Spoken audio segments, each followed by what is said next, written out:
Hello friends, कैसे हो आप सब। उम्मीद करता हूँ आप सब अच्छे होंगे। Welcome back to SAS creative group.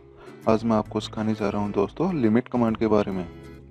तो हमें ऑटोकैड के अंदर लिमिट कमांड का क्यों यूज़ करना होता है दोस्तों, वो इसलिए क्योंकि हमारी जो ऑटोकैड में ड्राइंग शीट होती है उसका साइज़ अनलिमिटेड होता है। ओके फ्रेंड्स, तो फॉर एग्जांपल जैसे मैं आपको दिखाता हूँ, यहाँ पर एक ड्राइंग ओपन की हुई है मैंने, जैसे आप देख रहे हो यहाँ पर आपके सामने ब्लू बॉक्स में। तो इसके अंदर जैसे आप देख रहे हो इसकी जो हाइट है वो 100 सेंटीमीटर और जो विड्थ है दोस्तों वो है 100 सेंटीमीटर। तो जैसे हमें ये ड्राइंग मैक्सिमम जो विड्थ और हाइट है इस ड्राइंग में 100 है, तो हमें इसके लिए जो ड्राइंग शीट का एरिया होता है वो क्या चाहिए है दोस्तों, वो लगभग मिनिमम 100 विड्थ और 100 हाइट चाहिए होती है। अब जैसे कि मुझे मान लिया दोस्तों एक लाइन ड्रॉ करनी है और वो करनी है 0.05 की, तो एक लाइन ड्रा करता हूँ 0.05 की और एस्केप करता हूँ फ्रेंड्स। तो जैसे आप देख रहे होगे यहाँ पर वो लाइन बिल्कुल डॉट में दिखाई दे रही है। वो इसलिए दोस्तों क्योंकि मैंने जो यहाँ पर ड्राइंग की लिमिट सेट कर रखी है वो इस ड्राइंग के हिसाब से सेट कर रखी है, क्योंकि इसमें मुझे मिनिमम 100 हाइट और 100 विड्थ चाहिए थी, तो मैंने इसके हिसाब से ड्राइंग लिमिट सेट कर दी। और जैसे कि मुझे अगर ड्राइंग छोटी बनानी है जैसे 0.05 के हिसाब से, तो मैं उसी हिसाब से हम मेरी ड्राइंग की लिमिट सेट करूँगा। और ये बहुत ज़्यादा ज़रूरी है फ्रेंड्स। अदरवाइज जैसे यहाँ पर आपको डॉट दिखा कि ये बिल्कुल जो लाइन ड्रॉ की मैंने बिल्कुल डॉट में हुई, तो ऐसे ही आपको काफ़ी सारी प्रॉब्लम फेस करनी पड़ सकती है काफ़ी टाइम। जैसे मुझे एक लाइन चाहिए यहाँ पर 10,000 सेंटीमीटर की, जैसे मैंने यहाँ पर 10,000 एंटर कर दिया फ्रेंड्स और एस्केप करता हूँ। जैसे आप देख रहे होगे ये लाइन मेरे जो ड्राइंग एरिया है उससे भी बाहर चली गया। वो किस लिए दोस्तों, क्योंकि मैंने लिमिट ही मैंने इस ड्राइंग के हिसाब से सेट कर रखी है। ओके फ्रेंड्स, तो हमारी लिमिट्स कमांड जो है वो बहुत ही इंपॉर्टेंट है इसी वजह से। तो फ्रेंड्स हम हमारी ड्राइंग लिमिट को कैसे सेट करते हैं चलो देखते हैं। तो सबसे पहले जैसे आप देख रहे हो यहाँ पर कमांड प्रमोट है, हमारे पास दो मेथड है। या तो चाहे हम यहाँ पर डायरेक्ट लिमिट्स लिखकर एंटर कर सकते हैं, या हम डायरेक्ट स्क्रीन के ऊपर जैसे कर्सर हमारा, तो यहाँ पर ही डायरेक्ट लिमिट्स LIMITS लिखेंगे और एंटर करेंगे। तो उसके बाद जब हम लिमिट कमांड एंटर करते हैं तो हमसे ये पूछता है कि स्पेसिफाई लोअर लेफ्ट कॉर्नर। ऐसे ये यहाँ पर भी पूछ रहा है फ्रेंड्स, जैसे स्पेसिफाई लोअर लेफ्ट कॉर्नर। और यहाँ पर जो 0.00, 0.0 ये दिखा रखे हैं ये दोस्तों एक्चुअल में XY कोऑर्डिनेट है। ये जो फर्स्ट डिजिट है 0 ये X के लिए है और ये जो सेकंड है ये है Y के लिए।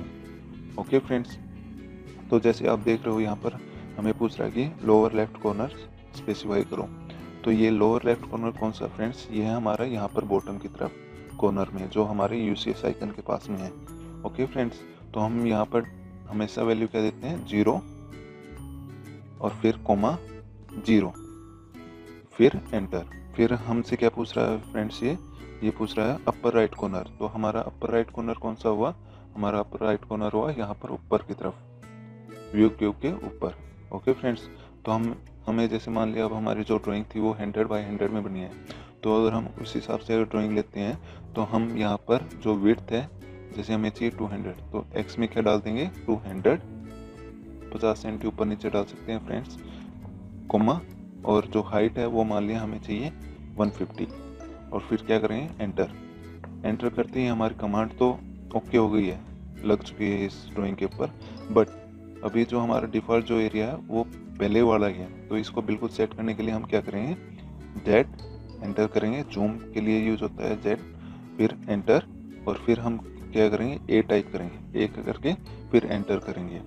ये Z+A कमांड होती है जूम ऑल की।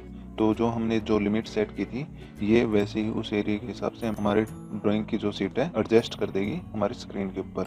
जैसे कि मैं दिखाता हूँ यहाँ पर, जैसे लाइन ड्रा करता हूँ एक ऊपर से नीचे तक, जैसे मैंने 150 के करीब हाइट दी थी, तो आप यहाँ पर देख सकते हो ये लगभग 144 है, जो कि लगभग 150 के करीब ही है फ्रेंड्स। और जो इसकी विड्थ है वो जैसे मैं यहाँ पर यहाँ तक दिखाता हूँ, ये 381 ली है और हमने तो दी थी 251। ये डिफरेंस इसलिए दिखा रहा है दोस्तों क्योंकि हमारी जो LCD होती है उसका स्क्रीन रेजोल्यूशन अलग अलग होता है। कईयों की विड्थ अलग होती है, जैसे मेरा लैपटॉप है तो इसकी विड्थ अलग है, और कई LCD छोटी होती है तो उनकी विड्थ कम होती है। तो ये उस हिसाब से यहाँ पर ये विड्थ लेता है स्क्रीन के रेजोल्यूशन के हिसाब से। ओके फ्रेंड्स, तो हम ऐसे लिमिट्स कमांड को सेट करेंगे। अब जैसे मैं यहाँ पर कोई भी लाइन लेता हूँ, जैसे मान लिया मुझे चाहिए थी 140 की लाइन चाहिए, एंटर करेंगे, एस्केप करेंगे। जैसे ये यहाँ पर स्टार्ट है और एंडिंग यहाँ पर है। ओके फ्रेंड्स, तो हम इस तरह से हमारी लिमिट्स कमांड को सेट कर सकते हैं हमारी ड्राइंग के अंदर। और ये बहुत ही ज़्यादा इंपॉर्टेंट है दोस्तों, क्योंकि हम कोई भी ड्राइंग बनाते हैं तो उससे पहले हमें लिमिट्स सेट करनी पड़ेगी। अदरवाइज हम जो भी लाइन ड्रा करेंगे तो हमें पता ही नहीं चलेगा कि हमारी लाइन कहाँ पर ड्रॉ हुई है। और सबसे ज़्यादा इम्पोर्टेंट क्या है, अगर हम हमारी लिमिट सेट करते हैं और हम कहीं पर जैसे जूम इन करते हैं, कोई भी लाइन ड्रा की और फिर जूम इन कर दिया बाई चांस, और फिर हमें वो लाइन मिल नहीं रही ऐसे, तो हम डायरेक्ट क्या करेंगे, जेड स्पेस ए स्पेस, तो ये हमारा जो ड्राइंग एरिया वो डिस्प्ले कर देगा और वो जो हमने ड्रा की है लाइन वो ऑटोमेटिकली शो हो जाएगी हमारे ड्राइंग के ऊपर। ओके फ्रेंड्स, आई होप आपको ये वीडियो समझ में आई होगी।